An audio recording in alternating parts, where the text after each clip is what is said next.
ನಮಸ್ತೆ ಟಿವಿ 20 ಕನ್ನಡ ವಾಹಿನಿಗೆ ಸ್ವಾಗತ. ರಸ್ತೆ ಸಂಚಾರದ ವೇಳೆ ಅಡ್ಡ ಬಂದಿದೆ ಎಂದು ಸ್ಕೂಟರ್ ಸವಾರನೋರ್ವ ಹೆಲ್ಮೆಟ್ನಲ್ಲಿ ಬಡಿದು ಕೆಎಸ್ಆರ್ಟಿಸಿ ಬಸ್ನ ಮುಂಭಾಗದ ಗಾಜು ಒಡೆದು ಬೈಕ್ ಸವಾರನೋರ್ವನು ಪರಾರಿಯಾಗಿರುವ ಘಟನೆ ಮಂಗಳೂರಲ್ಲಿ ಜರುಗಿದೆ. ರವಿವಾರ ಸಂಜೆ 7:30 ಸುಮಾರಿಗೆ ಕಂಕನಾಡಿ ಠಾಣಾ ವ್ಯಾಪ್ತಿಯ ಅಳಪೆ ಎಂಬಲ್ಲಿ ಮಂಗಳೂರಿನಿಂದ ಬೆಂಗಳೂರಿಗೆ ಕೆಎಸ್ಆರ್ಟಿಸಿ ಬಸ್ ಸಂಚಾರ ಮಾಡ್ತಾ ಇತ್ತು.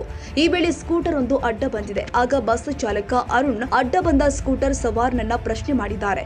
ಇದರಿಂದ ಕೋಪಗೊಂಡ ಸ್ಕೂಟರ್ ಸವಾರ ಸಂಚಾರದಲ್ಲಿ ಇದ್ದ ಬಸ್ ಅನ್ನ ಅಡ್ಡಗಟ್ಟಿ ಹೆಲ್ಮೆಟ್ನಿಂದ ಬಸ್ಸಿನ ಮುಂಭಾಗದ ಗಾಜನ್ನ ಒಡೆದು ಪರಾರಿಯಾಗಿದ್ದಾನೆ.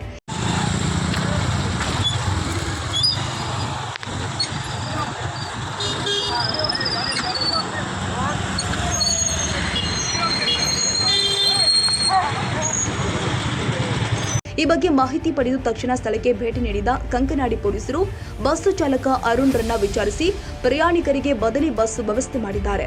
ಬಸ್ಸು ಚಾಲಕ ಅರುಣ್ ಕೊಟ್ಟಿರುವ ದೂರಿನಂತೆ ಸರ್ಕಾರಿ ನೌಕರನ ಕರ್ತವ್ಯಕ್ಕೆ ಅಡ್ಡಿ ಹಾಗೂ ಸಾರ್ವಜನಿಕ ಆಸ್ತಿಗೆ ಹಾನಿ ಪ್ರಕರಣವನ್ನ ದಾಖಲು ಮಾಡಲಾಗಿದೆ. ಆರೋಪಿ ಬಗ್ಗೆ ಮಾಹಿತಿ ತಿಳಿದು ಬಂದಿದ್ದು ಪೊಲೀಸರು ಪತ್ತೆ ಕಾರ್ಯ ನಡೆಸುತ್ತಿದ್ದಾರೆ. ಕನ್ನಡಿಗರ ಮೆಚ್ಚಿನ ನಿಮ್ಮ ಟಿವಿ 20 ಕನ್ನಡ ವಾಹಿನಿ ಇದೀಗ ಟಿವಿಯಲ್ಲಿ ಲಭ್ಯ. ಕರ್ನಾಟಕ ಮತ್ತು ದೇಶ ವಿದೇಶದ 360 ಡಿಗ್ರಿ ಸುದ್ದಿ ವಿವರವನ್ನ ಪಡೆಯುವುದಕ್ಕೆ ಟಿವಿ 20 ವಾಹಿನಿಯನ್ನು ಲೈಕ್ ಮಾಡಿ, ವಿಡಿಯೋಗಳನ್ನು ಶೇರ್ ಮಾಡಿ, ಕಮೆಂಟ್ ಮಾಡಿ, ಸಬ್ಸ್ಕ್ರೈಬ್ ಮಾಡಿ.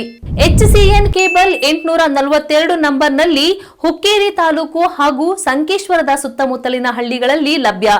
PCN ಕೇಬಲ್ 129 ನಂಬರ್ನಲ್ಲಿ ಹಾರುಗೆರೆ ಸುತ್ತಮುತ್ತಲಿನ ಹಳ್ಳಿಗಳಲ್ಲಿ ಲಭ್ಯ. ರಾಯಬಾಗ್ ಡಿಜಿಟಲ್ ಚಾನೆಲ್ ಕೇಬಲ್ 80ನೇ ನಂಬರ್ನಲ್ಲಿ ರಾಯಬಾಗ ತಾಲೂಕಿನ ಸುತ್ತಮುತ್ತಲಿನ ಹಳ್ಳಿಗಳಲ್ಲಿ ಲಭ್ಯ. UDCN ಕೇಬಲ್ ನೆಟ್ವರ್ಕ್ ಉಗಾರ ಸುತ್ತಮುತ್ತಲಿನ ಹಳ್ಳಿಗಳಲ್ಲಿ ನಿಮ್ಮ ಟಿವಿ 20 ಕನ್ನಡ ವಾಹಿನಿಯೂ ಲಭ್ಯ.